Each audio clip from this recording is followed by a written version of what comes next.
소리는 이상했지만 동시에 섬뜩할 정도로 익숙했다. 축축하고 어두운 지하실, 차가운 금속이 땅에 부딪히며 정적을 깨뜨렸다.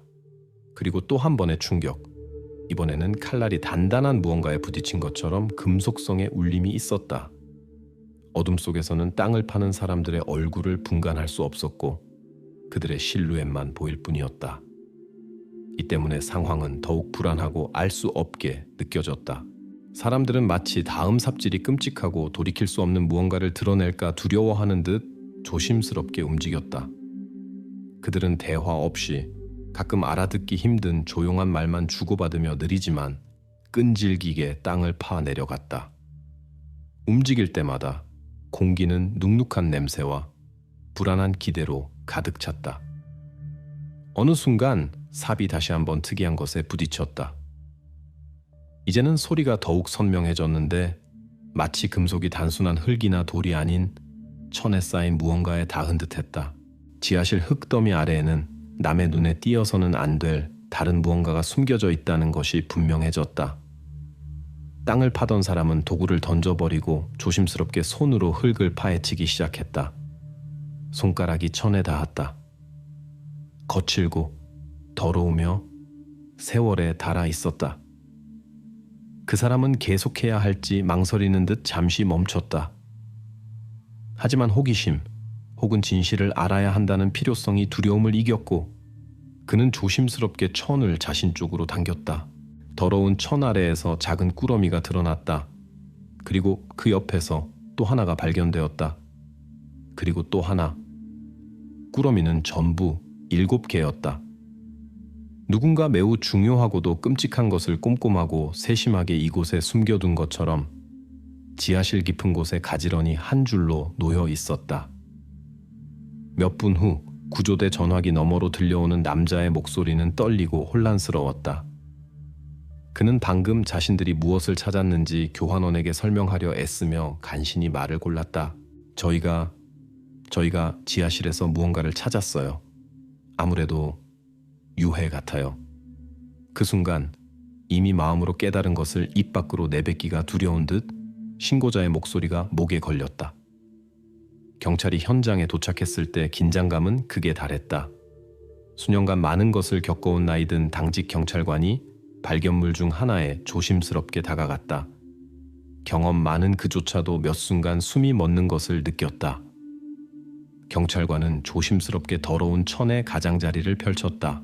안에서 하얀 뼈가 언뜻 보였다. 가늘고 작았다. 이것이 우연한 물건이나 쓰레기 혹은 먼 과거에 아이가 잊어버린 장난감이 아니라는 것이 분명해졌다. 이것은 인간의 유해였고 이곳에 여러 해 동안 묻혀 있었음이 명백했다. 그 순간 주위의 세계가 멈춘 듯했다. 참석한 모든 이는 이 지하실의 벽이 오랫동안 침묵해온 끔찍한 비밀의 발견에 증인이 되었음을 느꼈다. 7개의 정갈한 꾸러미, 시작되기도 전에 비극적으로 끝난 7개의 각기 다른 이야기. 이제 경찰은 발견된 유해보다 더 끔찍하게 들리는 새로운 질문에 직면했다. 이 사람들은 누구였으며 왜 그들의 운명은 이와 같았고 지난 15년 동안 이 집에서는 정확히 무슨 일이 있었던가? 비밀은 밝혀진 듯 했지만 사실은 이제 막 펼쳐지기 시작했을 뿐이었다. 후따카. 곧 끔찍한 발견이 이루어진 현장에 경찰이 도착했을 때 이런 악몽이 바로 이곳에 숨겨져 있었다는 사실을 믿기 어려웠다. 이곳은 어두운 평판을 가진 불길한 도시도 범죄의 수도도 아니었다. 오히려 그 반대로 지도상 거의 동화 같은 조용한 구석이었다. 화이트 힐이라는 작은 마을. 밴쿠버에서 불과 150km 떨어진 브리티시 컬럼비아 남서부의 작은 정착지였다. 화면에는 잘 가꿔진 거리, 단정한 집들 옆에 핀 꽃밭, 매일 아침 서로 인사하며 미소 짓는 현지 주민들의 평온한 얼굴이 스쳐 지나갔다. 이곳에서는 모두가 서로의 얼굴과 이름을 안다. 보통 아이를 키우고 살기에 이상적인 마을이라고 말하는 바로 그런 곳이었다. 하지만 이제 카메라가 외곽에 바로 그 집에 다시 멈추자 모든 것이 다르게 보였다. 그토록 평온하고 엽서 같은 분위기의 장소에 그렇게 끔찍한 무언가가 숨겨져 있을 수 있다는 것은 상상하기 어려웠다. 경찰이 유해를 발견한 집은 워너 가족의 소유였다. 그들은 조용하고 눈에 띄지 않는 사람들이었으며 여러 해 전에 마을을 떠났다. 2층짜리 건물은 예전의 아늑함을 약간 잃은 채 마치 자연이 비밀을 지키기 위해 특별히 만든 것처럼 숲 가장자리에 자리 잡고 있었다. 이웃들은 집주인이 드물게 나타나고 지난 15년간 집이 여러 세입자에게 임대되었다는 사실에 오래전부터 익숙해져 있었다. 바로 이 사실, 끊임없이 바뀌는 세입자들이 이 이야기의 중심 단서가 되었다. 임시로 살던 사람들을 특별히 기억하는 사람은 아무도 없었다. 이 기간 동안 집은 많은 얼굴을 보았다. 누군가는 새로운 삶을 시작하려는 희망을 안고 이곳에 왔고, 누군가는 과거로부터 도망치기 위해 왔다. 어떤 세입자들은 친절하고 상냥해 보였고, 다른 이들은 접촉을 피했다. 하지만 주민들의 기억에는 의심이나 두려움을 불러일으킬 만한 것이 아무것도 남아있지 않았다. 이곳에 살았던 사람들 중 누구도 주의를 끌거나 현지인들의 평온을 깨뜨리거나 경계심을 유발할 만한 흔적을 남기지 않았다. 화이츠힐 주민들은 이제 일어나는 일의 현실성을 믿기 어려워했다. 그들은 그런 일은 불가능하다고 장담했다. 분명 자신들의 마을에서는, 자신들의 지인들 사이에서는 있을 수 없는 일이라고 했다. 하지만 동시에 끔찍한 생각이 떠올랐다. 이 모든 세월 동안 자신들 옆에 있던 집이 끔찍한 비밀을 숨기고 있었고 아무도 그것을 의심조차 하지 않았다는 것이다.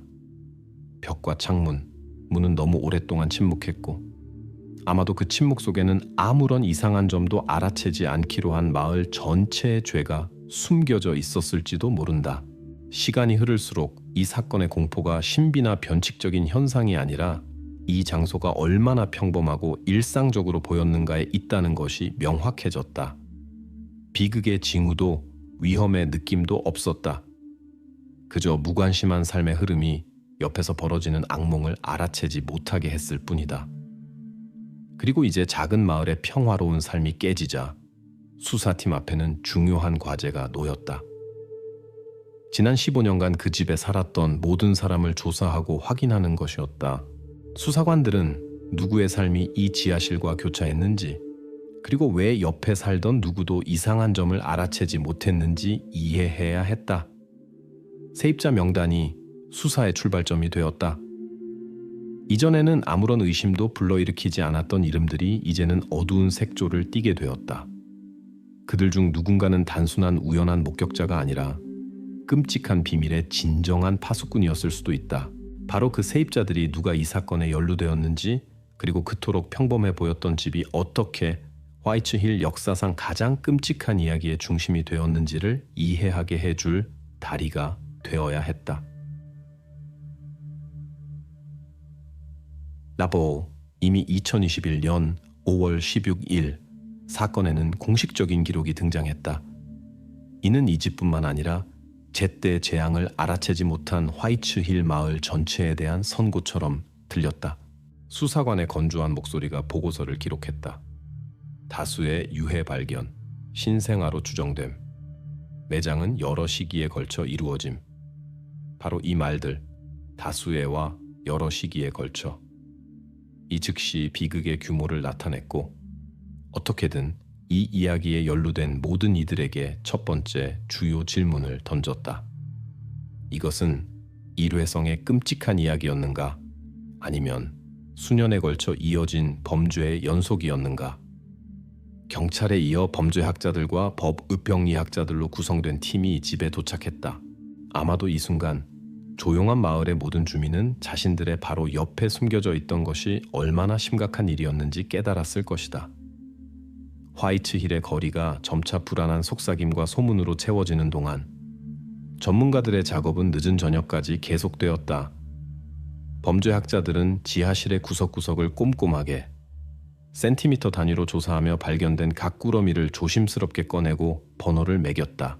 꾸러미는 전부 7개였고 각기 다른 장소에 마치 정확한 계산과 섬뜩한 냉정함으로 숨겨진 듯했다. 현장에는 경험 많은 법의병리학자가 작업하고 있었다. 그의 예비 검사 없이는 경찰이 더 나아갈 수 없었다. 의사는 조심스럽게 거의 섬세하게 각 발견물을 검사했다. 단연간의 경험에도 불구하고 그는 긴장해 보였다. 상황은 분명히 일상적인 사건의 범위를 벗어나 있었다. 각 검사 후 그는 수첩에 무언가를 기록했고 그의 얼굴은 점점 더 어두워졌다. 저녁 무렵 예비 결론이 내려졌다. 유해는 신생아의 것이었다. 이 결론은 사건을 지켜보던 이들 사이에서 공포와 충격을 더욱 증폭시켰다. 수사관은 질문 없이 조용히 고개를 끄덕였다. 그는 앞으로 어떤 사건에 직면하게 될지, 그리고 이 사건이 그냥 덮어질 수 없다는 것을 이미 알고 있었다. 바로 그때 유전자 감식을 의뢰하기로 결정되었다. 그것은 지금까지 이해할 수 없어 보였던 비밀을 풀 수 있는 열쇠가 되어야 했다. DNA 감식은 어떤 증인이나 증거물도 줄 수 없는 것, 이름, 관계, 혈연을 제공할 수 있었다. 남은 것은 기다리는 것뿐이었다. 그리고 며칠 후 예비 분석 결과는 최악의 우려를 확인시켜 주었다. 이 범죄들은 단일 사건이 아니었다. 몇 년에 걸쳐 섬뜩한 주기성을 가지고 누군가가 이 지하실 벽 안에 자신의 비밀을 꼼꼼하고 세심하게 숨겨왔다. 하나씩 이 범죄들은 불길한 사슬을 이루었고 그 사슬의 각 고리는 똑같이 끔찍했다. 7개의 개별적인 비극이 공통된 장소와 아마도 한 명의 범인에 의해 연결되어 있었다. 수사관들은 이것이 우발적이거나 갑작스러운 범죄가 아니라 작은 마을의 완벽한 삶의 그늘에서 일어난 일련의 사건이라는 것을 깨달았다. 이제 모든 힘을 그러한 일을 저질 수 있는 사람, 특히 이 아이들의 어머니를 찾는 데 쏟아야 한다는 것이 분명해졌다. 왜냐하면 화이트힐 외곽의 이 조용한 집에서 실제로 무슨 일이 있었는지 아는 것은 오직 그녀뿐일 것이기 때문이다. 그리하여 이전에는 단순히 수사의 일상적인 단계 중 하나로 보였던 유전자 감식은 갑자기 사건 해결을 위한 주요 도구가 되었다. 경찰이 범인의 이름을 밝히고 아마도 조용한 마을에서 누군가가 이 상상할 수 없는 범죄를 저지르게 한 동기를 이해할 수 있을지는 그것에 달려 있었다. 이제 수사는 새로운 국면에 접어들었다. 실험실과 유전하기 원어 가족의 집 지하실 어둠 속에 오랫동안 보관되어 온 해답을 주어야 했다.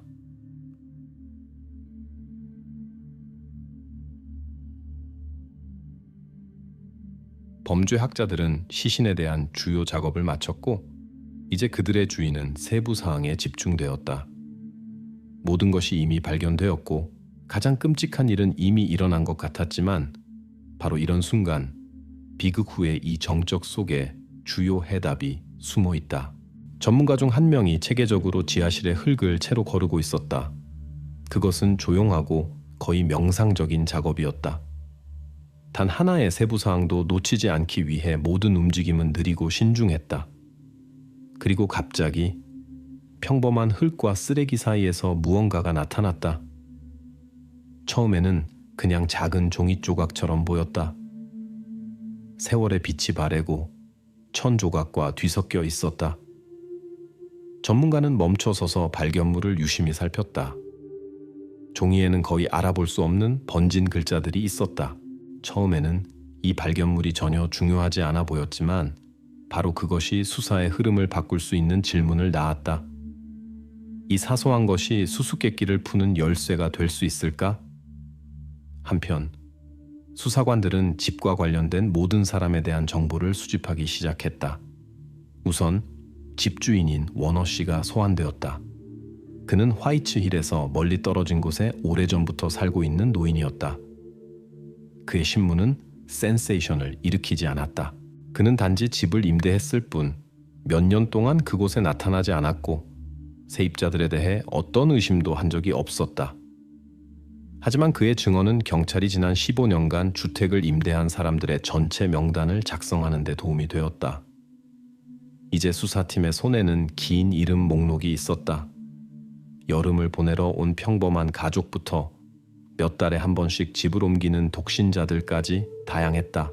경찰이 집에 살았던 모든 사람에게 체계적으로 전화를 거는 동안 발견된 종이 조각은 연구를 위해 실험실로 보내졌다. 지하실 검사 중에 발견된 천 조각과 다른 작은 세부 사항들도 그곳으로 보내졌다. 전문가들은 거대한 퍼즐을 맞추는 것처럼 작업했다. 그 조각들은 도시의 가장 어두운 미스터리 중 하나를 푸는 열쇠가 될 수 있었다. 작업은 천천히 진행되었다. 전문가들은 발견된 재료의 각 조각을 현상하고 지문을 찾고 DNA 흔적을 찾으며 거의 파괴된 그 종이 조각의 글씨를 복원하려 애썼다. 며칠 후 증거물이 아무것도 주지 않을 것 같았을 때 예기치 않은 돌파구가 마련되었다. 전문가들은 그 종이 조각이 단순한 우연한 쓰레기가 아니라는 것을 밝혀냈다. 그것은 병원에서 나온 오래된 처방전이었다. 세월의 닳고 습기에 거의 지워졌지만 여전히 중요한 정보를 담고 있었다. 종이 윗부분에는 힘들게나마 이름을 알아볼 수 있었다. 바로 그 이름이 작고 쓸모없어 보이던 세부 사항을 즉시 수사의 가장 중요한 요소로 바꾸어 놓았다. 그 이름은 세입자 명단에 있는 한 여성의 것이었다. 그녀는 약 10년 전에 집을 임대했고 특별한 주의를 끌지 않았으며 대부분의 이웃은 아마도 발견된 종이 조각이 아니었다면 그녀를 이미 잊었을 것이다. 오랫동안 땅속에 숨겨져 있던 이 작은 조각이 수수께끼를 푸는 첫 번째 실질적인 단서가 되었다. 이제 수사는 완전히 다른 방향으로 전환되었다. 경찰은 더 이상 얼굴 없는 세입자 명단을 다루고 있지 않다는 것을 깨달았다. 그들에게는 지하실에서 발견된 유해와 연결할 수 있는 첫 번째 구체적인 이름, 구체적인 사람이 생겼다. 수사관들은 즉시 이 여성을 조사하기 시작했다. 그녀가 지금 어디에 있는지, 지난 몇 년 동안 그녀에게 무슨 일이 있었는지, 그리고 그녀가 발견된 공포와 관련이 있을 수 있는지 알아내야 했다. 오래된 종이 조각 하나가 어떻게 수사를 완전히 다른 길로 이끌었는지 믿을 수 없었다. 이제 경찰은 단서뿐만 아니라 명확한 목표를 갖게 되었다. 이 여성의 모든 삶을 밝혀내는 것이었다. 그녀는 누구인가? 왜 그녀의 이름이 흙과 유해 사이에서 발견된 처방전에 있었는가? 그녀가 이 끔찍한 비밀을 지하실에 그렇게 오랫동안 간직했던 사람일 수 있을까? 이러한 질문들이 차례로 떠올랐고 수사관들은 이제 그 답을 찾는 것은 시간 문제라고 확신했다. 그리하여 화이트힐의 집에 대한 이야기는 점차 실제적인 윤곽을 갖추기 시작했다. 얼굴 없는 공포에서 구체적인 사람들, 구체적인 이름과 운명이 나타나기 시작했다. 발견된 종이는 경찰에게 단순한 단서를 준 것이 아니었다. 그것은 너무 오랫동안 도시 외곽의 평범한 집 벽 뒤에 숨겨져 있던 과거를 들여다볼 첫 번째 기회를 주었다. 이제 남은 것은 예기치 않게 중요한 증거가 된 이름 속에 무엇이 숨겨져 있는지 밝혀내는 것뿐이었다. 화이트힐 외곽에 있는 집의 세입자 명단은 인상적이었고 처음에는 특별한 것이 없어 보였다. 그저 이름, 날짜, 서명뿐이었다. 하지만 수사관들의 주의는 갑자기 두 개의 성에 꽂혔다. 마치 서두른 듯 약간 부주의하게 쓰인 이름들이 연달아 있었다. 린다 카터와 마이크 로스. 언뜻 보기에는 약 10년 전에 이곳에 살았던 평범한 커플이었다. 하지만 바로 이 이름들이 나란히 놓여 있었기에 멈춰서서 생각하게 만들었다. 수십 명의 세입자 중에서 왜 하필 그들이 경찰의 특별한 주목을 끌었을까? 수사관들은 즉시 오래된 기록과 이웃들의 증언을 검토하기 시작했다. 기록 보관소라는 표시가 붙은 폴더에서 한때 집들을 순회했던 순경의 간략한 보고서가 담긴 누렇게 변한 종이들이 나왔다. 그곳에는 마이크와 린다가 조용히 살았고 이웃과 특별히 교류하지 않았으며 별다른 문제를 일으키지 않은 것으로 기록되어 있었다. 하지만 이전에 아무도 주목하지 않았던 순경의 사소한 기록에 큰 그러나가 있었다. 이웃들은 자주 다퉜다. 린다는 내성적이었다. 마이크 없이는 거의 밖에 나가지 않았다고 회상했다. 모두가 서로의 손바닥 위에 사는 것 같은 마을에서 이러한 폐쇄성과 끊임없는 갈등은 우려를 자아냈다. 마이크 로스는 처음 보기에는 평범하고 눈에 띄지 않는 남자처럼 보였지만 간단한 사람이 아니었다. 작은 건설 현장에서 일했고 항상 늦게 집에 돌아왔으며 이웃과의 교류를 피했다. 옆집 사람들은 그를 건조하게 묘사했다. 과묵하고 뚱하며 말이 없었다. 린다에 대해서는 알려진 것이 훨씬 더 적었다. 그녀는 대중 앞에 거의 나타나지 않았고 심지어 가게에도 보통 마이크 혼자 갔다. 이웃들은 그녀가 마이크와 동행할 때만 외출했다고 지적했는데 마치 혼자 남겨지는 것을 두려워하는 것 같았다. 이러한 세부 사항들은 그들의 이전 집 지하실에서 끔찍한 발견이 없었다면 사소한 일상적인 세부 사항으로 남았을 것이다. 수사팀은 거의 즉시 이러한 범죄에서 남성이 대부분 주 용의자가 된다는 결론을 내렸다. 특히 마이크의 행동과 상황을 통제하려는 그의 명백한 성향을 고려할 때 그는 우선적으로 조사할 분명한 후보가 되었다. 수사관들은 마이크와 린다가 집을 떠난 후의 삶을 더 자세히 조사하기 시작했다. 그들이 어디로 이사했는지, 함께 지냈는지, 아니면 화이트힐에서의 삶 직후에 각자의 길을 갔는지 이것을 시급히 밝혀내야 했다. 곧 추가 정보가 입수되었다. 화이트힐 이후 그 커플은 이웃 마을로 이사하여 몇 년 더 함께 살았다. 그 후 린다의 흔적은 갑자기 끊겼다. 반면 마이크는 같은 지역에 남아 지금도 살고 있다. 경찰은 이제 마이크가 그들의 주요하고 첫 번째 공식 용의자라는 것을 깨달았다. 가능한 한 빨리 그의 알리바이를 확인하고 그가 일어난 일과 관련이 없음을 확인하거나 반대로 그의 연루를 확인하는 증거를 수집해야 했다. 이제 수사팀은 명확한 목표와 방향을 갖게 되었다. 마이크 로스 수사에서 핵심 인물이 된 인물, 바로 그의 행동, 말, 지난 10년간의 이동이 상세한 분석의 대상이 되어야 했다. 수사관들은 그의 신문과 알리바이 확인에 대한 허가를 받았다. 이제 그의 과거에서 나온 모든 세부 사항은 그의 연루를 확인하거나 반박할 수 있는 중요한 증거가 될 수 있었다. 수사팀 앞에 매우 날카롭게 제기된 질문은 단 하나였다. 만약 마이크가 정말로 연루되었다면 린다는 지금 어디에 있고 왜 그렇게 갑자기 사라졌는가? 어쩌면 그녀가 집에 무슨 일이 있었는지, 그리고 그들 중 누가 지하실에 끔찍한 비밀을 숨겼는지 이야기할 수 있을지도 모른다. 따라서 이전에는 지루한 이름 모음에 불과해 보였던 세입자 명단이 사건 해결로 이어질 수 있는 출발점이 되었다. 마이크 로스는 더 이상 기록 보관소의 이름이 아니었다. 그는 이 수사의 얼굴이 되었다. 모든 수사관의 행동은 이제 이 남자가 누구인지, 그리고 그가 그렇게 끔찍한 일을 저질 수 있었는지를 밝히는 데 집중되었다. 경찰에게는 이제 이웃, 이전 동료, 마이크의 지인들이 하는 모든 말, 모든 세부 사항이 중요했다. 수사팀은 이 이름 뒤에 화이트힐의 조용한 집 세입자 중 누가 수년 동안 발각되지 않은 범죄를 저질 수 있었는지에 대한 답이 숨겨져 있다고 확신했다. 이제 경찰은 이름뿐만 아니라 수수께끼를 푸는 데 가까워지거나 반대로 수사를 더욱 복잡하게 만들 수 있는 실제 임무를 갖게 되었다. 하지만 이 수사가 앞으로 어디로 갈지, 그리고 수사관들이 마침내 워너집 지하실의 끔찍한 비밀을 밝혀낼 수 있을지는 마이크의 알리바이 확인에 달려 있었다. 쇼크자의 자카디암 연구소의 보고서는 수사의 초점을 다시 한번 첫 발견물, 즉 첫 번째 실질적인 증거가 된 그 사소해 보이는 종이 쪽지로 되돌렸다. 이제 확대된 사진에서는 손으로 쓴, 시간에 거의 발해였지만 충분히 읽을 수 있는 이름이 선명하게 보였다. 린다 카터.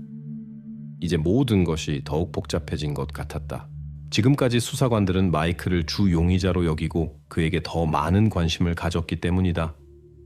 하지만 이제 이 작은 종이 쪽지로 사건은 급선회했고 수사관들은 새로운 질문을 던졌다. 이 끔찍한 이야기에서 린다의 역할은 과연 무엇이었을까? 전문가들은 유해 옆에서 발견된 세부 사항들을 다시 검토했다. 연구소에는 유해를 오랫동안 숨겼던 천 조각들이 조심스럽게 펼쳐져 있었고 이제 극도의 주의를 기울여 조사되고 있었다. 그것은 평범한 옷이었고 저렴했으며 명백히 대량 생산된 제품이었다. 전문가들의 결론에 따르면 이런 물건들은 2008년부터 2015년 사이에 어디서나 팔렸다. 특정 구매자를 추적할 수 있는 특별한 특징이나 상표 라벨은 없었다. 그럼에도 불구하고 처방전의 날짜와 옷은 대략 시기적으로 일치했다. 이것은 린다가 이 끔찍한 사건들이 저질러졌던 시기에 그 근처에 있었다는 것을 의미했다. 수사관들은 종이 쪽지 자체를 더 깊이 연구하기 시작했다. 처방전은 화이트힐 중심 광장에서 불과 800m 떨어진 지역 병원에서 발급된 것으로 확인되었다. 그 병원은 작고 거의 가족적인 곳이었다. 린다 카터를 포함한 작은 마을의 모든 주민이 다니는 전형적인 장소였다. 병원에서 나온 종이 쪽지가 그녀가 한때 살았던 집 지하실에서 발견되었다는 사실은 린다는 수사에 더욱 흥미로운 인물로 만들었다. 이제 그녀의 처방전이 왜 유해 매장 장소에 있었는지, 그리고 그녀 자신이 직접적으로 관련이 있을 수 있었는지 밝혀내는 것이 필요했다. 경찰은 린다 카터에 대한 모든 데이터를 수집하기 시작했고, 화이트힐에서의 그녀의 삶에 대해 더 많이 알아내려고 노력했다. 새로운 세부 사항들이 드러났다. 이전에 그녀의 내성적인 성격과 마이크와의 잦은 갈등만을 언급했던 이웃들은 이제 다른 세부 사항들을 이야기하기 시작했다. 린다는 실제로 집 밖으로 혼자 거의 나오지 않았다. 때때로 약국과 지역 병원에서 그녀를 볼 수 있었는데 항상 말이 없고 눈을 내리깔고 주의를 끌지 않으려고 애썼다. 마을 주민들은 그녀가 건강하지 않아 보였다고 회상했다. 마치 아무도 정확히 알지 못하는 어떤 병과 싸우고 있는 것 같았다. 경찰이 병원에서 데이터를 요청했을 때 린다가 정기적으로 병원을 방문했지만 방문 이유는 의료 비밀 뒤에 숨겨져 있다는 것이 밝혀졌다. 이제 린다의 의료 기록이 수사의 중심 과제가 되었다. 아마도 바로 그 기록 속에 그녀가 이 이야기에 연루될 수 있었던 이유가 숨겨져 있었기 때문이다. 의사들은 자발적으로 그녀의 데이터를 공개하기를 거부했고, 경찰은 의료 문서에 접근하기 위해 공식적으로 영장을 요청해야 했다. 이것은 수사 진행을 늦췄지만 동시에 관심을 고조시키고 빠른 돌파구에 대한 희망을 주었다. 이제 사건은 마이크에서 린다로 완전히 옮겨갔다. 그는 물론 경찰의 시야에 남아 있었지만 더 이상 주 용의자는 아니었다. 모두가 조용하고 자신감 없는 사람으로만 여겼던 여성이 갑자기 이 복잡한 사건의 중심 인물이 되었다. 린다 카터의 이름은 이제 모든 수사 사무실에서 울려 퍼졌고, 경찰은 마을에서의 첫날부터 갑작스러운 실종에 이르기까지 그녀의 과거에 대해 찾을 수 있는 모든 것을 수집하고 있었다. 수사팀은 린다의 의료 상황뿐만 아니라 그녀의 심리 상태, 끊임없는 내성적인 성격과 불안의 원인도 밝혀내야 했다. 바로 이러한 세부 사항들이 그녀가 한때 그녀의 삶의 상당 부분을 보냈던 집 지하실에 그토록 끔찍한 범죄를 숨기도록 유도했을 수 있는 동기를 밝히는 데 도움이 될 수 있었다. 따라서 작은 발견물, 오래된 병원 처방전, 수사의 방향을 완전히 바꾸었다. 이제 수사팀은 명확한 목표와 다른 모든 세부 사항을 연결해야 할 구체적인 임무를 갖게 되었다. 린다 카터는 이 어두운 이야기의 모든 줄거리가 구축되기 시작한 인물이 되었다. 수사관들은 앞으로 의료 데이터 조사뿐만 아니라 그 이름이 예기치 않게 화이트힐의 가장 어두운 비밀을 푸는 열쇠가 된 사람의 삶 속으로 깊이 들어가는 일이 기다리고 있음을 인지했다. 이제 남은 것은 경찰이 그녀의 의료 기록에 접근할 수 있는 순간을 기다리는 것뿐이었다. 그 기록은 린다 카터가 실제로 누구였으며 지금까지 온 마을을 충격에 빠뜨린 범죄를 저지를 수 있었는지에 대한 주요 질문에 답할 수 있을 것이다.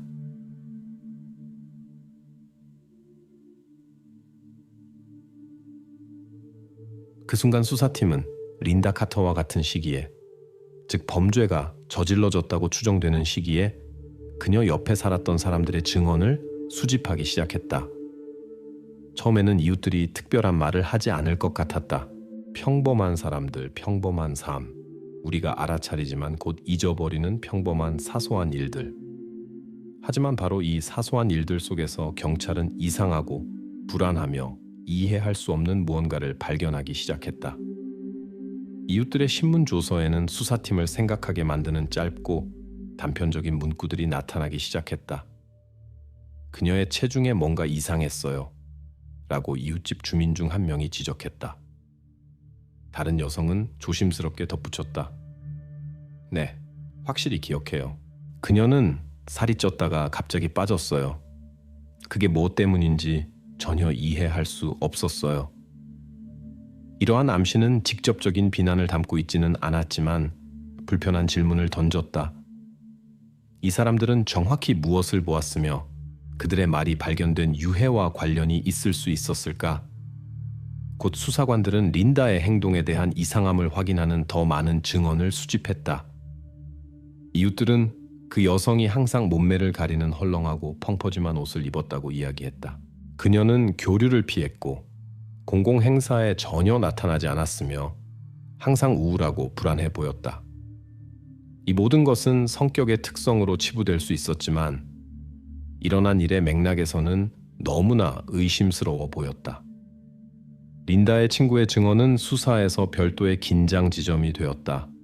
그 여성은 놀라움과 당혹감 속에서 경찰에게 말했다. 우리는 친구였지만 그다지 가깝지는 않았어요. 그녀는 아이들에 대해 전혀 말하지 않았고 가족을 꾸리고 싶다는 언급도 한 적이 없어요. 심지어 누군가 회사에서 이 주제를 꺼내면 린다는 즉시 입을 다물고 불안해하기 시작했어요. 이 말들은 지하실에서 발견된 유해와 직접적으로 연결되기 때문에 수사관들의 머릿속에서 특히 강하게 울렸다. 이 모든 흩어진 증언들은 개별적으로는 우연하고 심지어 사소해 보일 수 있었지만 함께 모이면 매우 불안한 그림을 형성했다. 린다 카터의 행동은 주변 사람들에게서 임신을 숨기려는 여성의 패턴과 완전히 일치했다. 체중 변화, 펑퍼짐한 옷, 사회적 접촉 회피, 아이들에 대한 대화 거부. 이 모든 것이 극도로 개인적이고 고통스러운 무언가를 다른 사람들의 눈으로부터 꼼꼼하게 숨기려는 시도처럼 보였다. 수사관들은 이제 자신들의 손에 매우 강력한 정황 증거가 있다는 것을 깨달았다. 하지만 이웃과 지인들의 증언을 바탕으로 한 결론이 명백함에도 불구하고 그것이 유죄의 완전한 증거가 될 수는 없었다. 말은 그저 말일 뿐이고 변호사들이 쉽게 반박할 수 있는 주관적인 인상이다. 더 나아가기 위해 경찰은 그보다 더 큰 것, 반박할 수 없고 절대적으로 구체적인 무언가가 필요했다. 이제 수사는 중요한 경계에 도달했다. 린다 카터의 행동은 면밀히 분석되었고 그녀는 주 용의자가 되었지만 그녀에게 공식적으로 혐의를 제기하려면 이러한 의심을 증인 진술뿐만 아니라 사실로 뒷받침해야 했다. 수사팀은 법정에서 반박할 수 없는 무언가를 찾아야 할 필요성에 직면했다. 그들에게는 린다와 발견된 유해 사이의 직접적인 연관성을 확립해야 했다. 이 단계에서 경찰에게는 다음 단계가 의료 데이터의 더 깊은 검사와 그녀의 삶에 대한 분석이 되어야 한다는 것이 분명했다. 그들은 린다가 임신했었다는 문서화된 확인이 있는지, 그녀가 아이를 낳은 적이 있는지, 그리고 만약 그렇다면 그 아이들에게 무슨 일이 있었는지 알아내야 했다. 바로 이러한 대답들이 린다를 둘러싼 사람들의 단편적인 기억과 관찰에서 비롯된 끔찍한 추측을 확인할 수 있었다. 따라서 이웃들의 말은 이전에 조용하고 눈에 띄지 않던 여성을 화이트힐 역사상 가장 심각한 수사의 중심으로 바꾸었다. 이제 수사팀은 린다의 지하실에서 발견된 끔찍한 비밀에 대한 연루를 최종적으로 확인하거나 반박할 수 있는, 반박할 수 없는 사실을 찾아야 했다. 그런 증거 없이는 모든 의심은 가설에 불과했고 워너 집 지하실에 누가 비밀을 숨겼는지에 대한 주요 질문에 최종적인 답을 줄 수 없었다. 수사관들은 이 비밀을 풀 시간이 많지 않다는 것을 알고 있었고 마침내 말이 증거로 바뀌도록 단호하게 행동해야 한다는 것을 알았다.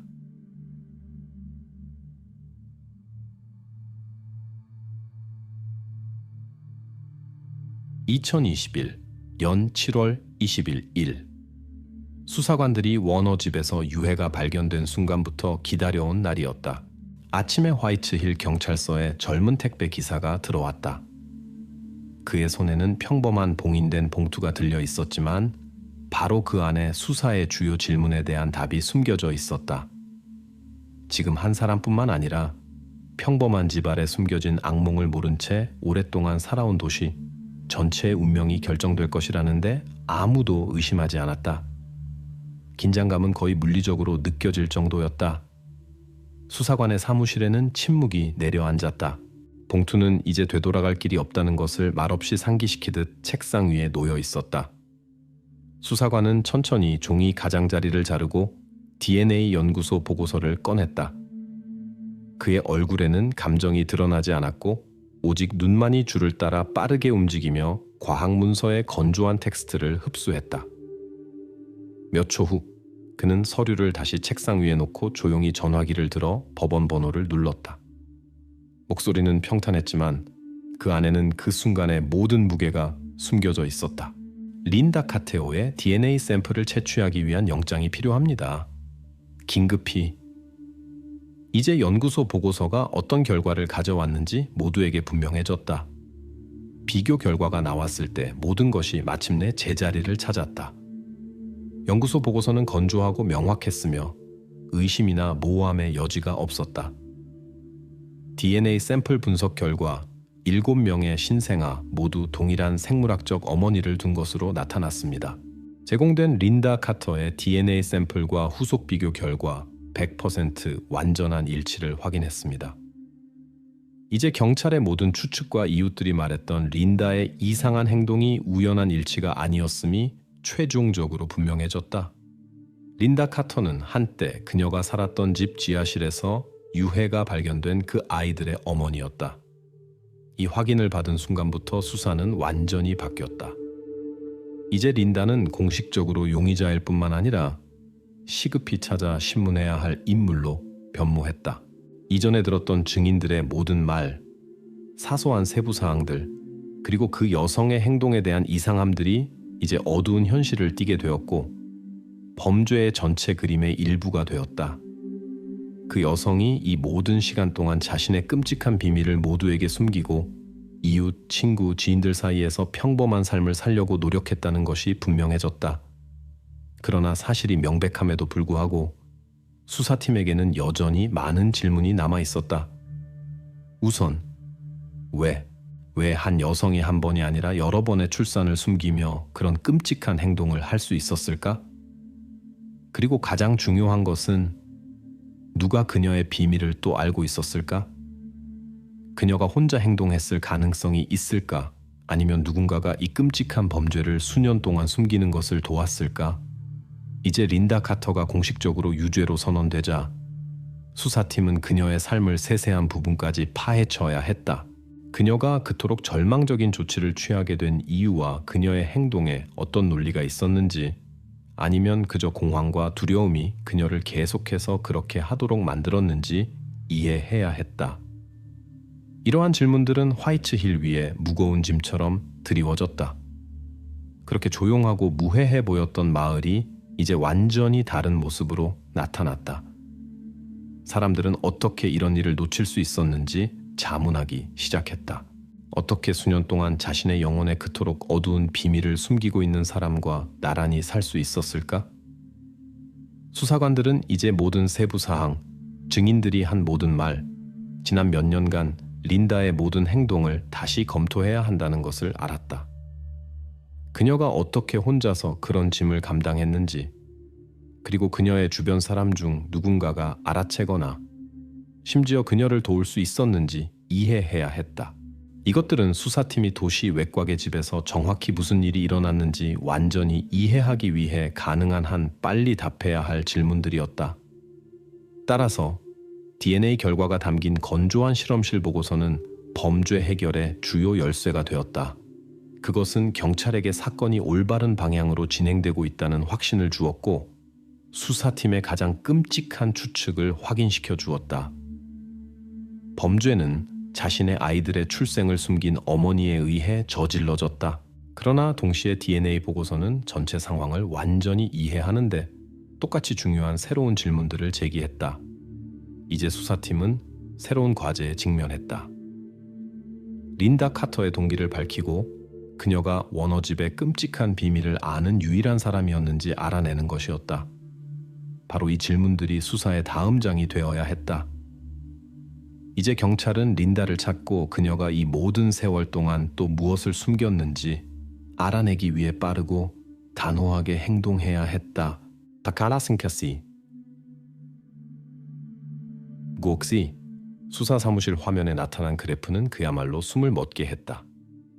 거기에는 달력에 건조하고 무자비한 숫자처럼 날짜들이 선명하게 표시되어 있었는데 그 숫자들은 어떤 말보다 훨씬 더 많은 것을 말해주고 있었다. 2006년, 그리고 2008년, 그리고 거의 멈춤 없이 2009년, 다시 2011년, 그리고 계속해서. 이 시리즈는 거의 매년 이어졌고 잠시 중단되었을 뿐이었다. 이 인포그래픽을 본 사람이라면 누구나 똑같은 질문을 던졌을 것이다. 어떻게 이런 일이 그렇게 오랫동안 모두가 서로를 아는 조용하고 아늑한 마을에서 눈에 띄지 않고 일어날 수 있었을까?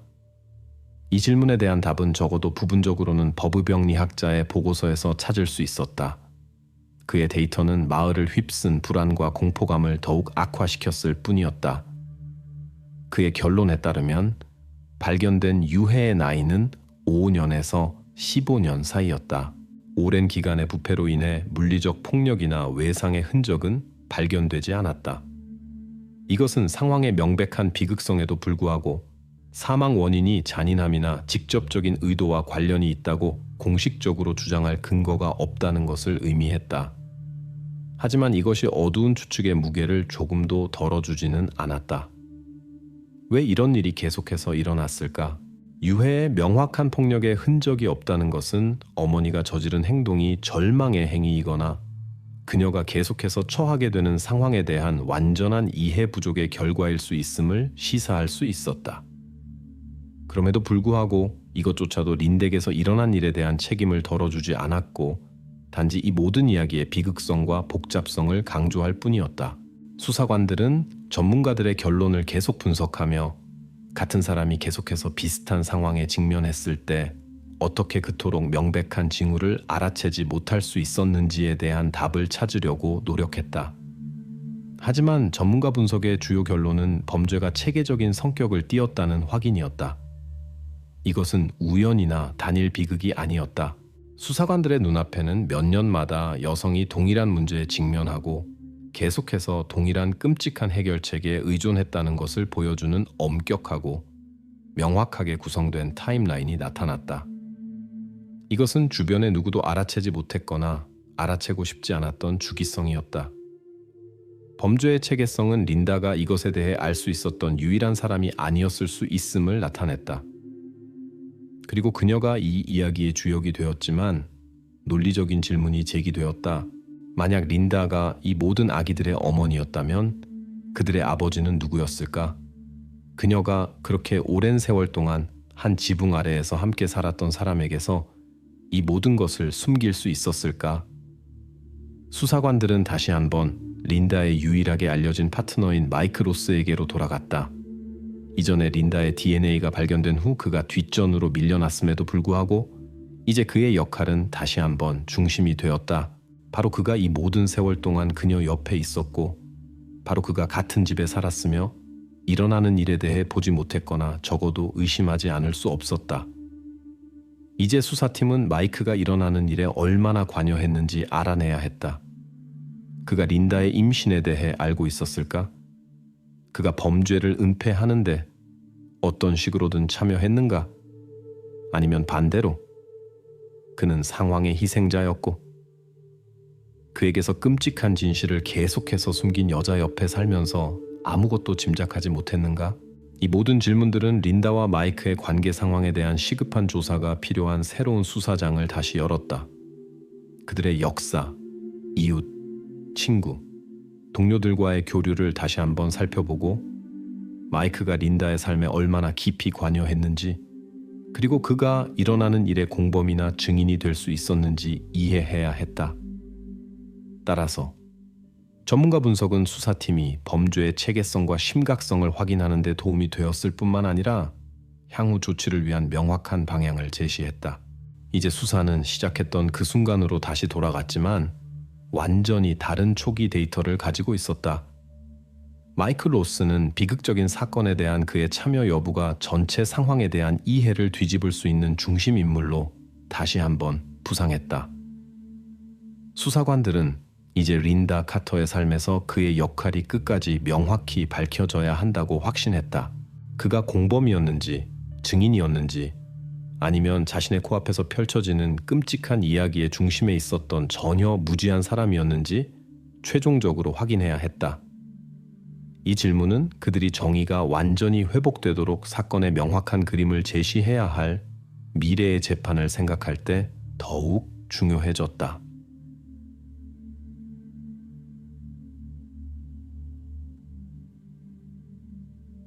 수사관들이 마이크 로스를 신문하기 위해 불렀을 때 이제 모든 것이 제자리를 찾을 것이라고 생각했다. 그는 린다 카터의 마지막이자 유일하게 알려진 파트너였고 끔찍한 사건이 일어났던 바로 그 해에 그녀와 한 지붕 아래에서 살았다.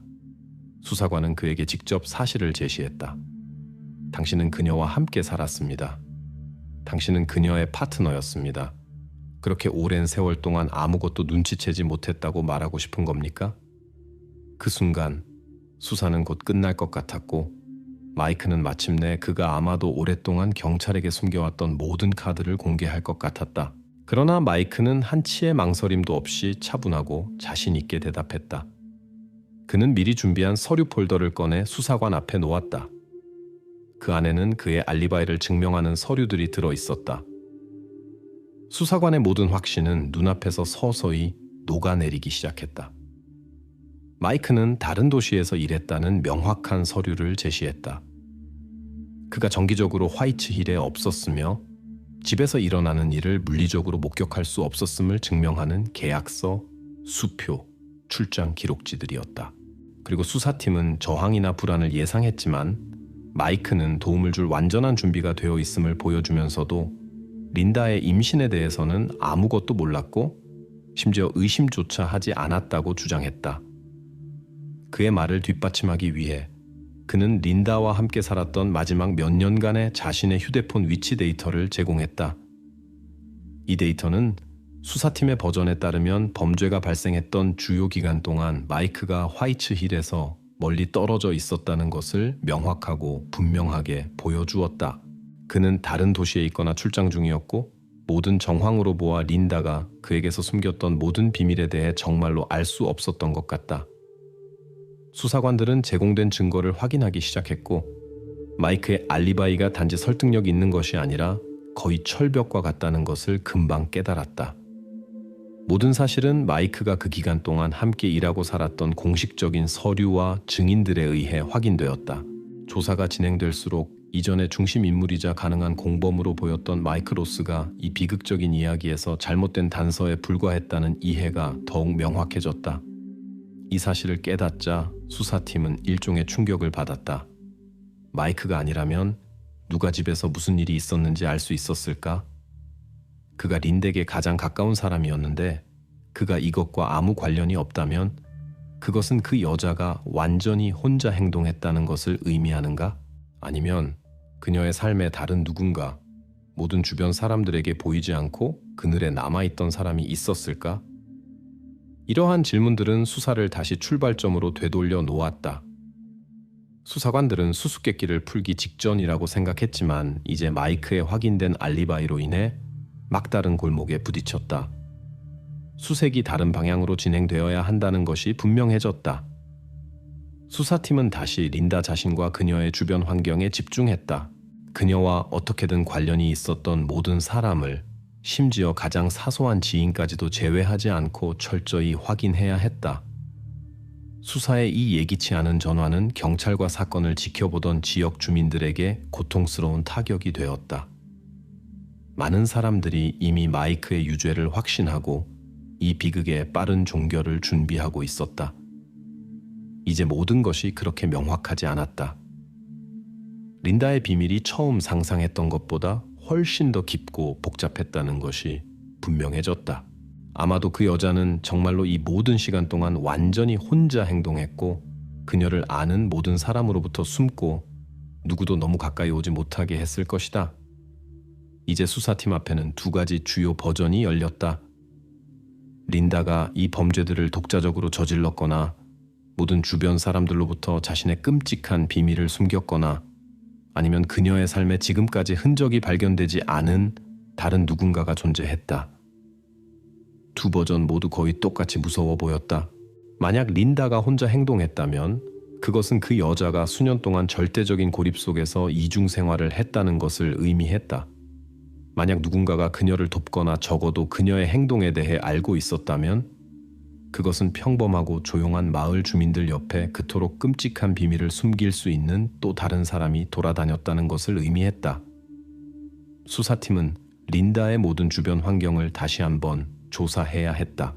지인, 동료, 친척, 그리고 심지어 이 기간 동안 그녀와 어떻게든 마주쳤을 수 있는 우연한 사람들까지.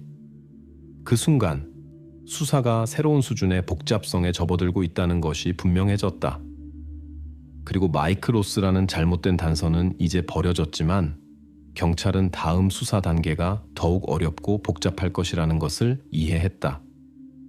그들은 다시 한번 문 닫힌 화이츠힐 외곽의 집 뒤에서 무슨 일이 있었는지 돕거나 적어도 알고 있었던 사람을 찾아야 했다. 이제 경찰 앞에는 새로운 용의자를 찾는 것뿐만 아니라 린다의 주변 사람 중 누가 그녀의 범죄의 공범이나 증인이 될 수 있었는지 철저하고 체계적으로 밝혀내는 과제가 놓여 있었다. 수사는 다시 한번 새로운 장을 열었고 수사관들은 진실이 반드시 드러날 것이라고 확신했다. 비록 그들이 예상했던 것보다 더 많은 시간이 걸릴지라도 말이다. 셰스테의 메리스 수사팀이 린다 카테어의 재정 서류를 검토했을 때 수사는 예상치 못한 방향으로 전환되었다. 언뜻 보기에는 지루한 서류, 즉 은행 계좌의 표준 명세서와 소득 증명서였지만 바로 그 안에서 수사관들은 이상하고 불안한 점을 발견했다. 린다의 모든 계좌 잔고는 거의 0에 가까웠다. 화이츠힐에서 살았던 몇 년 동안 그녀는 공식적인 수입원이 없었다. 월급도, 수당도, 위자료도, 심지어 친척이나 친구로부터의 일반적인 은행 송금도 없었다. 서류는 건조하고 무자비하게 문제를 제기했다. 린다 카터는 도대체 무슨 돈으로 살았으며 어떻게 그렇게 오랫동안 자신의 처지를 숨길 수 있었을까? 그녀의 동기와 상황을 파악하기 위해 수사관들은 그녀의 과거를 깊이 파고들었다. 린다가 조용한 마을에 오기 전 그녀의 삶이 어떠했는지에 대한 세부 사항이 드러났다. 그녀는 매우 가난하지만 엄격한 가정에서 자랐다. 아버지는 보수적인 견해를 가진 엄격한 사람이었고 어머니는 대중 앞에 거의 나타나지 않는 내성적인 여성이었다. 린다의 어린 시절은 끊임없는 궁핍, 두려움, 엄격한 통제 속에서 지나갔다. 학교에서 그녀는 눈에 띄지 않는 조용한 소녀였고 동급생들에게 동정이나 관심을 불러일으키지 않았다. 수사관들이 새로운 세부 사항을 밝혀낼수록 가난과 사회적 고립이 린다의 정신에 깊은 영향을 미쳤다는 것이 분명해졌다. 그녀는 전과도 없었고 과거에 범죄적이거나 의심스러운 점도 없었다. 그러나 그녀는 분명히 끊임없는 긴장, 두려움, 그리고 아마도 절망 속에서 살았고 자신의 개인적인 비극이라고 생각하는 것을 비밀로 지키려고 노력했다. 지역 병원의 기록은 린다가 여러 번 도움을 요청했다는 것을 확인시켜 주었다. 하지만 이상하고 불안한 점은 그녀가 임신으로 등록한 적이 한 번도 없었다는 것이다. 마치 매번 도움을 원했지만 자신의 처지를 최종적으로 인정하는 것을 두려워했던 것 같았다. 병원 방문은 깊은 절망에 빠져 자신의 비밀이 드러날까 두려워 실제적인 도움을 청할 수 없는 사람의 모습을 형성했다. 이제 그녀의 가난과 사회적 고립이 임신을 숨기는 명백한 동기가 되자 수사팀에게는 마침내 그림이 맞춰진 것 같았다. 경찰은 린다가 아마도 깊은 우울증과 사회적 비난에 대한 두려움 때문에 행동했을 것이라고 이해했다. 그녀는 자신이 가진 아주 작은 사회적 지원마저 잃을까 두려워했고 결국 자신에게 유일하게 가능한 선택으로 보이는 것을 했다. 하지만 수사팀을 계속 괴롭히는 한 가지 핵심적인 질문이 남아 있었다. 그녀는 어떻게 수입 없이 이 모든 세월을 살아남을 수 있었을까? 최소한의 지출조차도 적어도 작은 재정 지원 출처가 필요했지만 린다는 분명히 그것이 없었다. 아니면 있었지만 다른 사람들의 눈에 띄지 않게 숨겨져 있었다. 바로 이 이상한 점이 수사관들을 생각하게 만들었다. 아마도 린다 카터는 이 이야기의 유일한 참여자가 아니었을 것이다. 아마도 누군가가 그녀를 돕고 비록 대중에게는 숨겨져 있었지만 지원을 제공했을 것이다. 이것은 그녀가 어떻게 공식적인 수입 없이 빈곤을 피하고 수년 동안 살아남을 수 있었는지 설명해 줄 것이다. 누군가는 그녀의 상황에 대해 알고 있어야 했고 그녀를 재정적으로 지원하거나 다른 종류의 도움을 제공해야 했다. 이웃이나 심지어 전 파트너인 마이크 로스도 몰랐던 도움 말이다. 수사팀에게는 다음 과제가 그녀의 숨겨진 수입원을 찾는 것이라는 점이 분명해졌다. 그녀의 교제 범위를 철저히 확인하고 누가 비밀리에 그녀를 돕거나 지원할 수 있었는지 알아내야 했다. 만약 이것이 사실이라면 수사는 완전히 새로운 전환점을 맞이하게 될 것이기 때문이다. 그러면 린다는 더 이상 절망에 빠진 외로운 여성이 아니라 지금까지 아무도 의심하지 않았던 더 큰 무언가의 일부가 되는 것이다. 따라서 린다 카터의 동기는 마침내 명확해졌다. 가난, 비난에 대한 두려움, 깊은 우울증, 그리고 공개적으로 도움을 요청할 수 없는 상황. 이 모든 것이 그녀의 심리 상태와 임신을 숨기기로 한 결정을 설명했다. 하지만 재정적인 측면은 여전히 완전한 미스터리로 남아 있었다. 경찰에게는 이제 분명했다. 그들이 그녀의 숨겨진 수입원과 그것을 알고 도왔을 수 있는 사람을 찾은 후에야 사건을 끝까지 해결할 수 있을 것이다. 수사관들은 다음 수사장이 바로 이 측면에 집중될 것이라는 것을 알고 있었다. 이제 숨겨진 재정 지원의 흔적을 찾고 누가 정확히 린다 카터에게 그것을 제공할 수 있었는지 이해해야 했다. 아직 그림자 속에 숨어있는 이 사람은 이 어둡고 복잡한 이야기에서 마지막으로 빠진 요소일 수 있었다. 수사는 다시 한번 새로운 장을 열었고 수사관들은 이번에야말로 화이츠 힐이라는 평범한 마을의 삶 뒤에 숨겨진 가장 깊은 비밀에 가까워지고 있음을 이해했다. 그들은 이 숨겨진 수입원 뒤에는 린다를 사회로부터 보이지 않게 도와준 누군가가 있다고 확신했다. 이제 중요한 것은 이 사람을 찾아 이 비극에서 그의 역할을 알아내는 것이었다. 그래야만 범죄의 전체 그림이 완전히 명확해지고 정의가 실현될 수 있을 것이다. 고 제이 집 제목 화이츠힐 경찰서 취조실에는 너무나 짙은 침묵이 흘러서 물리적으로 느껴질 것 같았다. 린다 카터 앞의 책상 위에는 그녀의 유죄를 증명하는 모든 증거가 놓여 있었다. DNA 보고서, 발견 현장 사진, 병원 기록, 이웃들의 증언. 서류들은 모든 것이 이미 결정되고 명확하다는 것을 보여주는 명백한 증거처럼 깔끔하게 정리되어 있었다. 수사관은 방법적으로 사실들을 열거했지만 맞은편의 여성은 계속 침묵했다. 그 귀먹먹하고 타협 없는 침묵이 방 안에서 가장 큰 소리였다. 그녀는 자신의 연루에 대한 반박할 수 없는 증거를 눈앞에 두고 왜 침묵했을까? 수사관은 거의 건조하게 마치 기계적으로 자신의 일을 수행하는 자동기계처럼 명확하게 말했다. DNA 분석 결과는 이 아이들이 당신의 아이들임을 명백히 확인시켜줍니다. 이웃과 지인들은 당신이 임신에 해당하는 상태에 있는 것을 여러 번 보았다고 증언했습니다. 우리는 모든 데이터를 가지고 있습니다. 린다. 모든 것이 당신에게로 모아집니다. 린다는 꿈쩍도 하지 않았다. 그녀는 벽의 한 지점에서 눈을 떼지 않았고 거의 방에 없는 것처럼 보였다. 한마디 말도 조금의 동요도 없었다. 그녀의 손은 무릎 위에 놓여 있었고 차분하고 움직이지 않았다.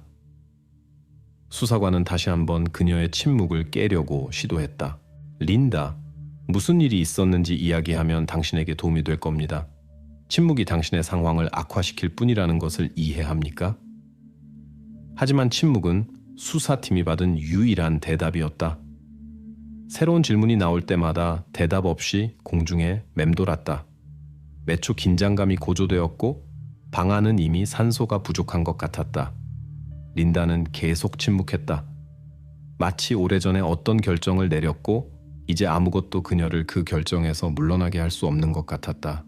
옆에 앉아있던 린다의 변호사가 마침내 길어진 침묵을 깼다. 제 의뢰인은 묵비권을 행사하고 있습니다. 그녀의 선택을 존중해 주십시오. 수사관은 몇 초간 침묵하다가 노골적인 짜증 섞인 표정으로 변호사를 쳐다보았다. 참석한 모든 사람은 그러한 행동이 법정에서 사건을 상당히 복잡하게 만들 것이라는 것을 이해했다. 자백 없이 린다 자신이 제공할 수 있는 동기나 세부 사항에 대한 설명 없이 기소는 훨씬 약해 보일 것이다. 요습니다, 카테오 씨. 계속 침묵할 수 있지만 그것이 사실을 바꾸지는 않습니다. 우리는 모든 것을 알고 있습니다. 그리고 이제 온 마을이 당신이 수년 동안 무엇을 숨겼는지 알고 있습니다. 당신에게 지금 있는 유일한 기회는 누가 당신을 도왔는지 말하는 것입니다. 왜냐하면 우리는 당신이 완전히 혼자 행동할 수 없었다는 것을 알고 있기 때문입니다. 그것에 대해 생각해 보십시오. 린다는 다시 반응하지 않았고 수사관은 신문을 끝내는 것 외에는 할 일이 없었다. 그는 책상에서 서류를 모아 문을 닫고 나갔다. 복도에서 그는 짜증스럽게 숨을 내쉬었다. 자백 없이는 사건이 매우 복잡해졌다. 수사팀은 용의자 자신이 세운 귀먹먹한 벽에 부딪혔다. 취조실에서의 이 장면은 수사의 중요한 전환점이 되었다. 첫 번째 유해가 발견된 순간부터 오늘까지 수사관들은 올바른 길을 가고 있었고 모든 퍼즐 조각이 곧 맞춰질 것이라고 생각했다. 하지만 지금 모든 것이 용의자의 한마디 말이나 최소한의 제스처에 달려 있을 때 수사는 마치 멈춘 것 같았다. 수사관들은 이 침묵이 그냥 그런 것이 아니라는 것을 이해했다. 그것은 많은 것을 의미할 수 있었다. 처벌에 대한 두려움, 절망, 아직 그림자 속에 남아있는 다른 누군가를 보호하려는 욕구, 그리고 지금 바로 이 누군가가 수사를 끝내기 위해 풀어야 할 주요 수수께끼가 되었다. 두 가지 가능한 시나리오가 남았다. 린다 카터가 완전히 혼자 행동했고 그녀의 침묵이 모든 죄를 자신에게만 덮어 씌우려는 시도였거나 아니면 그녀 옆에 공범이 있었고 그녀가 침묵을 지킴으로써 그를 보호하려고 했다. 바로 이 생각이 그녀가 끈질기게 말하기를 거부하는 매 순간마다 더욱 가능성 있게 되었다. 따라서 신문은 최종적인 답을 주는 대신 더 많은 질문을 낳았다. 수사팀은 이 모든 세월 동안 그림자 속에 있으면서 린다 카터가 그녀의 끔찍한 비밀을 숨기는 것을 도왔던 바로 그 사람을 찾아야 했다. 그가 누구일 수 있을까? 친구, 친척, 지인, 이웃 중 누군가? 잠재적 용의자의 범위는 다시 한번 넓어졌고 수사관들은 이 범죄의 두 번째 참가자를 가리키는 어떤 단서라도 찾기 위해 모든 오래된 증언을 다시 살펴보고 용의자의 삶의 모든 세부 사항을 다시 조사해야 했다. 이제 사건은 더욱 복잡해지는 동시에 더욱 중요해졌다. 두 번째 참가자 없이, 린다가 범죄를 숨기는 것을 도운 사람 없이 수사는 불완전하게 남았다. 취조실에서 린다의 침묵은 두 번째 사람이 존재한다는 수사팀의 확신을 더욱 강화시켰을 뿐이다. 수사관들은 이제 모든 희망이 새로운 접근 방식, 오래된 증거에 대한 새로운 시각, 그리고 린다 옆에 있었던 모든 사람에 대한 철저한 확인에 있다는 것을 이해했다. 난공불락처럼 보였던 이 침묵의 벽은 오직 한 가지 방법으로만 깨질 수 있었다. 린다가 보호하려고 했던 사람을 찾아 그가 말하게 만드는 것이었다. 따라서 강도 높은 신문은 수사의 전환점이 되었다. 자백이 없다는 것이 사건의 끝을 의미하는 것은 아니었지만 수사관들의 과제를 상당히 복잡하게 만들었다. 이제 정의를 실현하고 모든 진실을 밝히기 위해 그들은 이 모든 세월 동안 그림자 속에 숨어 린다 카터가 그녀의 끔찍한 비밀을 지키는 것을 도운 사람을 찾아야 했다. 바로 그가 이 범죄 해결의 사슬에서 다음 고리가 되어야 했다. 카아카 노악스가 금융 데이터를 면밀히 검토하던 분석가가 갑자기 은행 명세서에서 이상한 변칙을 발견했을 때 수사는 다시 막다른 골목에서 벗어났다. 화면에는 건조한 숫자들이 스쳐 지나갔다. 시계처럼 규칙적으로 같은 계좌로 입금되는 작고 거의 눈에 띄지 않는 송금들이었다. 분석가는 정확성과 주기성을 지적하며 그것들을 따로 강조했고 이것은 즉시 새로운 질문을 불러일으켰다. 누가 이 비밀스러운 지불을 보낼 수 있었으며 가장 중요한 것은 왜 그랬을까? 수사관들은 신속하게 송금 날짜와 사건의 주요 사건들을 비교하기 시작했다.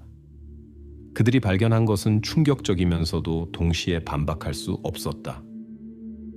각 송금은 법의병리학자 보고서에 이전에 명시된 추정 출생 날짜와 거의 완벽하게 일치했다.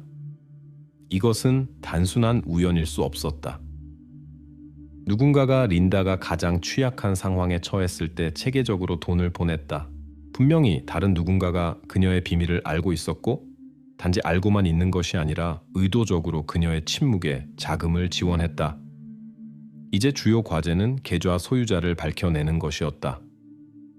경찰은 은행에 공식적인 요청을 보냈고 얼마 후 정확하고 예상치 못한 답변을 받았다. 수취인 계좌 소유자의 이름은 이미 알려져 있었다. 린다 카터. 하지만 돈을 보낸 사람의 이름은 모두를 충격에 빠뜨렸다. 그는 마이크 로스도 우연한 지인이나 친구도 아니었다. 그는 지금까지 수사에서 한 번도 언급되지 않았던 사람이었다. 린다의 친아버지였다. 이 예기치 않은 전화는 사건의 흐름을 완전히 바꾸었다. 이전에 이상하고 비논리적으로 보였던 모든 것이 이제 명확하고 이해할 수 있는 의미를 갖게 되었다. 바로 린다의 아버지, 잔인하고 권위적이라고 묘사되었던 엄격하고 보수적인 남자가 이 모든 세월 동안 딸에게 조용히 돈을 보내 그녀가 자신의 끔찍한 비밀을 숨길 수 있도록 했다. 이제 린다가 왜 그렇게 오랫동안 공식적인 수입 없이 살 수 있었는지, 그리고 왜 그녀가 자신의 침묵에 그렇게 확신을 가졌는지 분명해졌다. 그녀에게는 강력하고 신뢰할 수 있는 공범이 있었고 그의 참여는 많은 것을 설명할 수 있었다. 하지만 왜 아버지가 그런 결정을 내렸을까? 무엇이 그를 딸이 그런 끔찍한 행동을 숨기는 것을 돕도록 만들었을까? 이 질문들은 이제 수사에 관련된 모든 사람들을 괴롭혔다. 경찰에게는 새로운 용의자가 생겼다. 그는 일어나는 일에 대해 알고 있었을 뿐만 아니라 린다의 침묵에 자금을 지원하고 아마도 그녀의 행동을 지시함으로써 범죄 은폐에 적극적으로 참여한 사람이었다. 이제 수사팀은 린다의 아버지에게 즉시 연락하여 그가 일어나는 일에 얼마나 깊이 관여했는지 이해하기 위해 그를 신문해야 했다. 그들은 린다의 아버지가 단지 새로운 용의자가 아니라 여성 자신에게 강력한 압력의 수단이라는 것을 이해했다. 아마도 그를 통해서 마침내 그녀의 침묵의 벽을 뚫고 모든 진실을 알아낼 수 있을 것이다. 도시에는 다시 한번 불안과 충격의 물결이 일었다. 지하실에서 끔찍한 발견으로 시작된 이야기가 이런 전환점을 맞이할 것이라고는 아무도 상상하지 못했다. 이제 화이트 힐 주민들은 린다뿐만 아니라 그녀의 아버지에 대해서도 이야기하며 그렇게 존경받던 사람이 어떻게 수년 동안 그토록 끔찍한 비밀을 숨길 수 있었는지 의문을 제기했다. 따라서 건조하고 언뜻 보기에는 사소해 보이는 문서인 은행 명세서가 갑자기 사건의 주요하고 반박할 수 없는 증거가 되었다. 그것은 수사팀에게 새로운 용의자뿐만 아니라 전체 수사의 결과에 실제로 영향을 미칠 수 있는 사람을 지목했다. 수사관들은 단지 두 번째 참가자를 찾은 것이 아니라 일어난 모든 일의 중심에 서 있는 사람을 찾았다는 것을 깨달았다. 경찰과 도시를 그렇게 오랫동안 괴롭혔던 모든 질문에 대한 모든 답을 알 수 있는 사람 말이다. 이제 수사팀의 과제는 린다의 아버지에게 접근하여 그가 말하게 하고 그의 죄와 책임이 얼마나 멀리 퍼져 있는지 이해하는 것이었다. 그리고 가장 중요한 것은 이 어두운 이야기를 끝까지 이해하기 위해 그의 동기를 확인하는 것이었다. 거의 끝난 것처럼 보였던 수사는 이제 새로운 힘으로 다시 활기를 띠었다. 새로운 용의자의 등장은 모든 진실이 아직 앞에 있다는 것을 의미했다. 수사관들은 마침내 이 사건을 종결하기 위해 빠르고 단호하게 행동할 준비가 되어 있었다. 그들은 이제 모든 것이 새롭고 아마도 가장 중요한 신문에서 결정될 것이라는 것을 이해했다. 바로 린다의 아버지가 남은 모든 질문에 빛을 비추고 이 끔찍한 사건에 연루된 모든 사람이 그토록 기다렸던 최종적인 답을 줄 수 있었다. 아베이 각소 작섬이 취조실 문이 다시 열렸을 때 문턱에는 수사의 새로운 참가자가 나타났다. 무겁고 어두운 시선을 가진 노인이었다. 그의 이곳 존재는 예상치 못했고 사건의 진행을 지켜보던 모든 이에게 무언의 질문을 불러일으켰다. 화이트힐의 한 집 지하실에서 떠오른 끔찍한 이야기에서 그는 정확히 어떤 역할을 했을까? 수사관은 시간을 낭비하지 않고 남자 앞에 금융 서류를 조심스럽게 펼쳤다. 은행 명세서는 그에게서 린다의 계좌로 정기적으로 입금된 송금을 명확하게 보여주었다. 그는 놀라움이나 분노를 보이지 않고 조용히 서류를 살펴보았다. 그의 반응은 거의 무관심했다.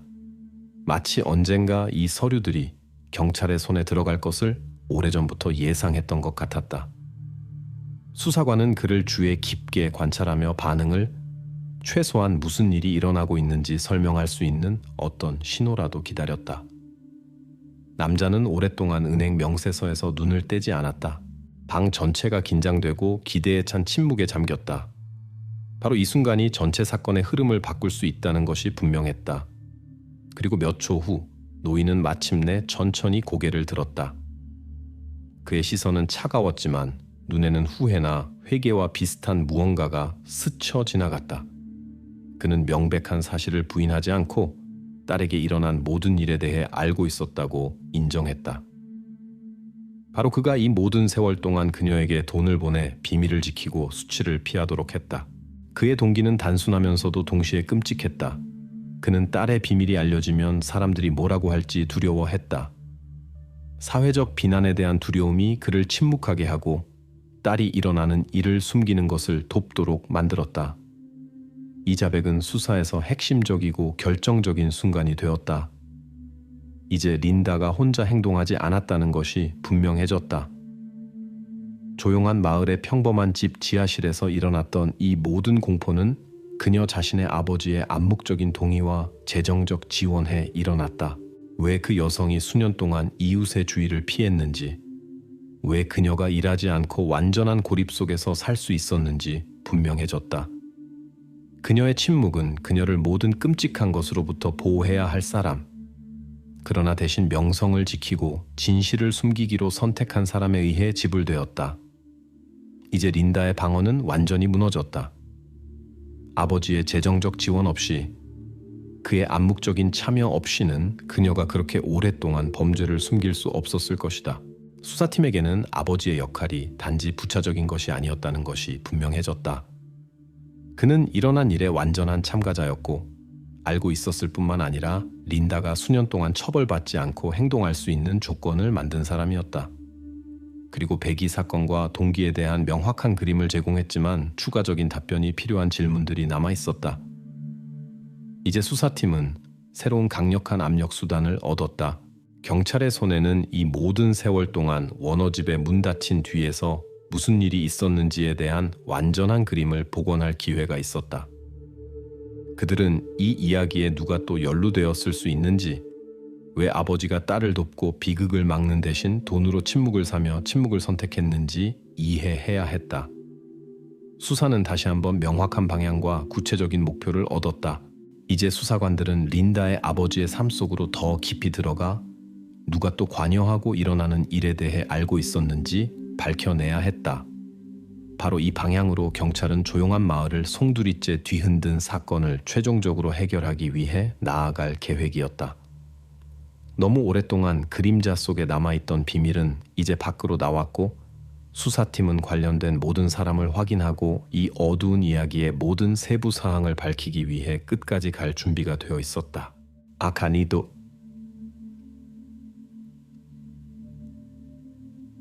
이 어두운 이야기의 재구성은 린다의 아버지가 뜻밖의 내뱉은 충격적인 한 가지 세부 사항에서 시작되었다.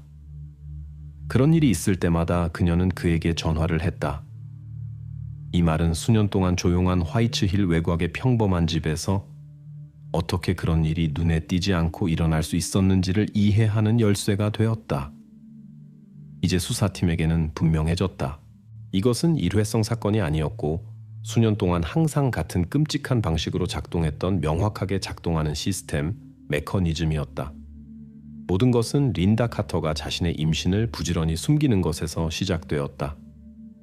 헐렁한 옷, 접촉 회피, 완전한 사회적 고립. 이 모든 것은 우연한 일치가 아니라 신중하게 계획된 단계였다. 아무도 짐작해서는 안 되었고 아무도 알아채서는 안 되었다. 이것이 그녀의 첫 번째 과제였다. 눈에 띄지 않고 그림자 속에 머물며 누구도 가까이 오지 못하게 하는 것이었다. 결정적인 순간이 오면 그녀는 집에서 혼자 있었고 외부로부터의 도움 가능성을 완전히 배제했다. 비밀스러운 출산 후 완전한 고립과 의료 지원 부재 속에서 비극은 필연적으로 닥쳐왔다. 매번 모든 것이 같은 시나리오로 반복되었다. 돌봄 없이 남겨진 아기는 사망했다. 그리고 매번 끔찍한 단계가 끝나자마자 린다는 다시 전화기를 들고 아버지에게 전화를 걸었다. 도움을 청하기 위해서가 아니라, 개입을 요청하기 위해서가 아니라 단지 모든 것이 끝났고 다시 돈이 필요하다는 것을 알리기 위해서였다. 린다의 아버지는 이 전화를 받고 조용히 그녀에게 재정적 지원을 보냈다. 돈은 그런 비극적인 사건 직후에 정기적으로 그녀의 계좌로 입금되었다. 그는 질문을 하지 않았고 개입하거나 일어나는 일을 막으려고 하지 않았다. 그의 유일한 목표는 가족의 수치를 숨기고 스캔들을 잠재우고 사회적 비난을 피하는 것이었다. 그의 행동은 차갑고 계산적이었으며 이 악순환을 부채질하고 시스템이 문제없이 작동하도록 했다. 사슬의 마지막 끔찍한 고리는 집 자체와 그 지하실이었다. 바로 이곳에서 린다는 자신의 비극의 흔적을 숨길 장소를 찾았다. 세월이 흐르면서 그런 사건의 수는 증가했고 그녀는 매번 자신의 행동을 숨기는데 더욱 능숙해졌다. 지하실은 아무도 알아서는 안 될 그녀의 끔찍한 비밀의 증거가 보관된 일종의 기록 보관소가 되었다. 이제 수사팀은 수년 동안 멈추지 않고 작동했던 이 끔찍한 사건의 순환을 완전히 복원하는 데 성공했다. 이것은 우연이 아니었고 혼란스러운 행동의 집합도 아니었다. 이것은 수년 동안 린다가 자신의 비밀을 숨기고 살 수 있게 하고 그녀의 아버지가 사회적 비난을 피할 수 있게 한 실제 시스템이었다. 그리고 우연한 유해 발견만이 그것을 파괴하고 메커니즘을 멈추게 하고 진실이 밖으로 나오게 했다. 사건의 순서가 완전히 재구성된 후 수사팀은 사건을 법원으로 넘기는 데 필요한 모든 것을 얻었다. 이제 동기, 각 참가자의 역할이 명확해졌고 가장 중요한 것은 일어난 모든 것이 우연이 아니라 린다와 그녀의 아버지 모두의 의식적인 행동의 결과였다는 것이 분명해졌다는 것이다. 그러나 이제 끔찍한 세부 사항들이 밝혀졌음에도 불구하고 사건에는 여전히 답변이 필요한 많은 질문들이 남아 있었다. 왜 아버지는 돈으로 해결하려 하며 결코 개입하지 않았을까? 왜 린다는 도움을 청하는 대신 이 비극적인 시나리오를 계속해서 반복하는 것을 선택했을까? 이 질문들은 유죄 판결을 받은 사람들이 법 앞에 서서 모든 진실을 이야기해야 할 법정에서 답을 찾아야 했다. 따라서 조용한 마을 화이트힐을 뒤흔든 사건은 마무리 단계에 접어들었다. 수사관들은 어두운 사건의 그림을 조각조각 재구성하는 엄청난 일을 해냈고 이제 그들의 과제는 모든 자료를 법원에 넘겨 마침내 정의가 실현되도록 하는 것뿐이었다. 수사팀은 자신의 과제를 마쳤고 이제 최종 판결을 내리고 작은 조용한 마을의 삶을 영원히 바꾼 이 역사의 장을 닫아야 할 법원에 마지막 말을 남겼다. 앵사. 화이트힐의 법정은 사람들이 운명이 결정되는 장소에 걸맞게 엄숙하고 차가워 보였다. 2022년 3월 10일이었다. 나무로 된 법대 뒤에는 검은 법복을 입은 판사가 앉아 있었고 그 앞에는 도시가 이미 거의 외울 정도로 알고 있는 사건 자료들이 놓여 있었다. 첫째 줄에는 린다 카터와 그녀의 늙은 아버지가 앉아 있었고 두 사람의 얼굴은 굳어 있고 긴장되어 있었다. 모든 것이 이미 결정된 것 같았지만 사법 절차의 형식은 판결을 선고하기 전에 잠시 멈춤을 요구했다. 바로 이 기다림의 순간에 모든 흥미가 담겨 있었다. 판사가 그들을 유죄로 판단할 것인가? 아니면 어떤 정상 참작 사유라도 있을 것인가? 변호인 측은 린다가 상황의 희생자였다고 주장하려고 했다. 그녀의 변호사들은 심각한 우울증, 가난, 끊임없는 스트레스, 그리고 가족 및 사회적 지원의 부재에 대해 이야기했다. 그들은 여성의 모든 행동이 잔인함이 아니라 두려움과 절망에 의해 지시되었다고 주장했다.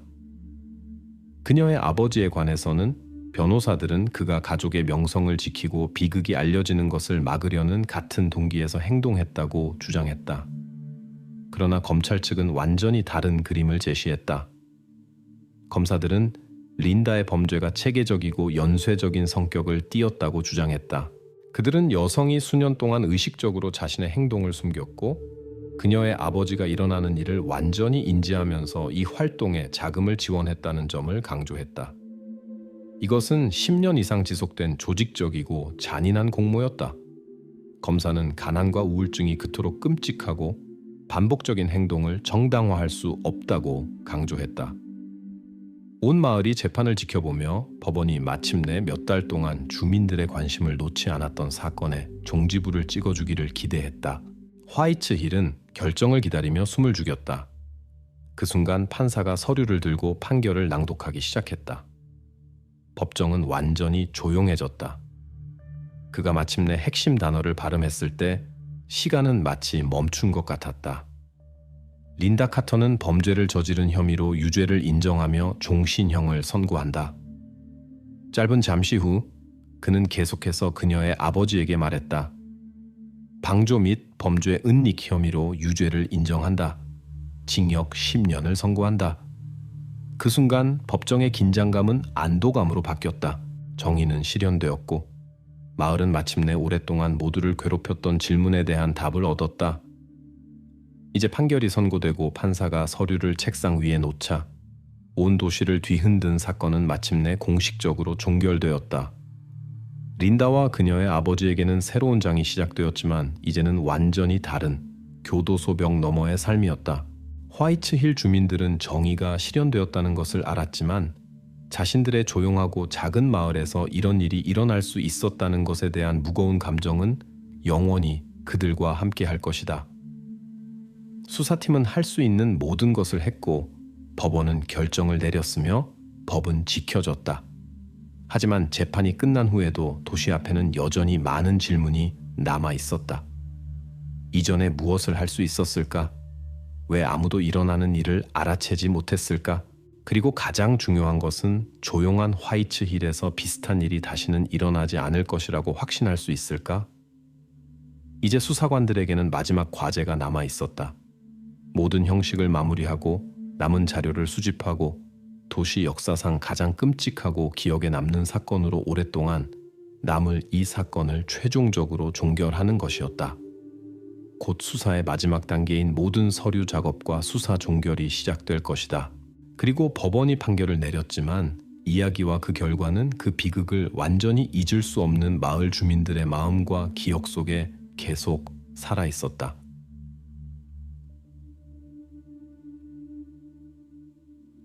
판결이 내려진 지 몇 달 후 사건의 주임 수사관이 지역 신문과 인터뷰를 했다.